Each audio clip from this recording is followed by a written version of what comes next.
Inilabas na ng Korte Suprema ang listahan ng mga pumasa sa 2024 bar examination sa bansa. Top-notcher sa naturang pagsusulit ay mula sa University of the Philippines. Buong detalye sa live report ni Madeline Villar Moratillo. Mads. Yes, Ali, alam mo hanggang sa mga oras na ito ay may mga kababayan pa rin tayo ang nagpupunta dito sa quadrangle ng Supreme Court para personal na makita ang kanilang mga pangalan sa nakalagay na LED wall dito yan sa quadrangle. Ito raw kasi ay once in a lifetime opportunity lang kaya sinasamantala na rin nila para magpa-picture kasama ang kanilang pangalan. Katunayan na nakapasa sila sa 2024 bar examinations.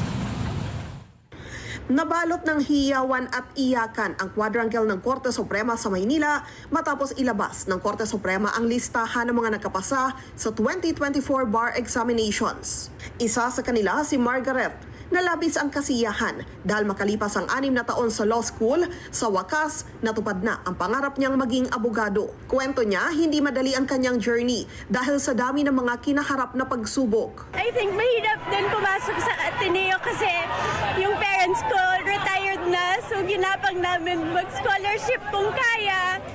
And ng parents ko kung anong natago nila. And then nag-pandemic din, nagkasakit po ako ng mental disorder nung pandemic. So, matagal din po yung healing process na yon. Na-extend po ako sa school dahil dun sa sakit. And then, meron din po akong na-feel na class na hindi ko inaasahang mangyayari sa akin pero nangyari. So, and finally, after 6 years, nakabot na po tayo, dream come true na po. Si Brian, makalipas ang 3 beses na pagsubok sa bar exams, sa wakas, nakapasa na. Para mo nananaginip, hindi ko talaga ma-explain. Sobra. Kwento niya, hindi siya nawala ng pag-asa na balang araw, magiging abogado rin siya. Alam ko naman kung papasa ako, hindi ko lang alam kung kailan eh. So I need to try. Hindi ko kailangan mawala ng kumpiyansa. Kailangan magpatuloy akong maniwala.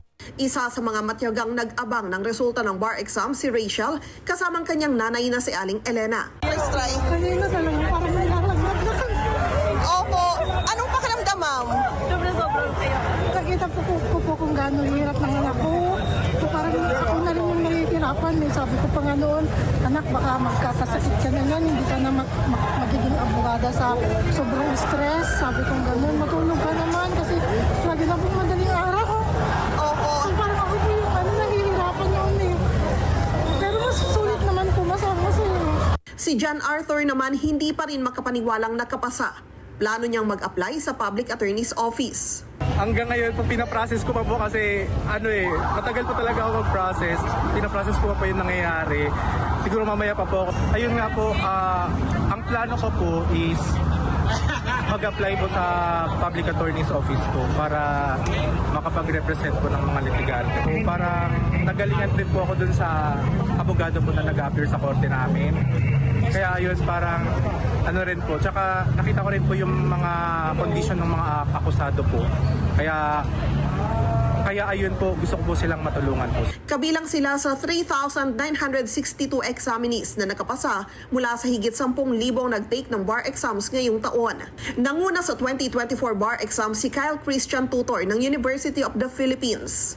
Ayon kay 2024 bar chairperson Supreme Court Justice Mario Lopez, halos 1,000 ang nadagdag sa 3,000 lang sana na listahan ng mga nakapasa matapos nilang ibaba sa 74% ang passing grade. Ang original na rekomendasyon ni Lopez ay 75% sana. Pero matapos ang deliberasyon ng mga maestrado ng Korte Suprema, napagkasundo ang ibaba ito. The justices would like to have more lawyers. Ayaw nila na 3,000 lang ang magiging new lawyers, but they want more lawyers. And there are several reasons why we need more lawyers. And of course, one of the main reasons perhaps is the scarcity of lawyers in some areas. Not in Metro Manila, because I believe in Metro Manila we have enough, but in the provinces we may not have enough lawyers. Sa kabila nito, binigyan din ni Lopez na hindi naman ito makakaapekto sa kalidad ng mga abogado. For all you know, itong bar exam is not a perfect gauge of knowledgeability and skill of a lawyer to leave. For all you know, meron dyan na pasangawa, palakol, sa in vernacular na sinabi, palakol lang ang grade niya.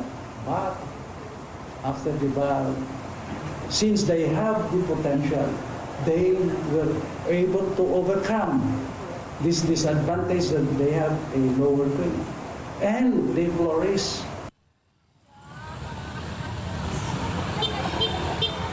Itinakda naman ng Korte Suprema sa Enero 24 ng susunod na taon ang oath-taking at ng mga bagong abogado at ang paglagda nila sa roll of attorneys. Balik sa inyo dyan, Ali.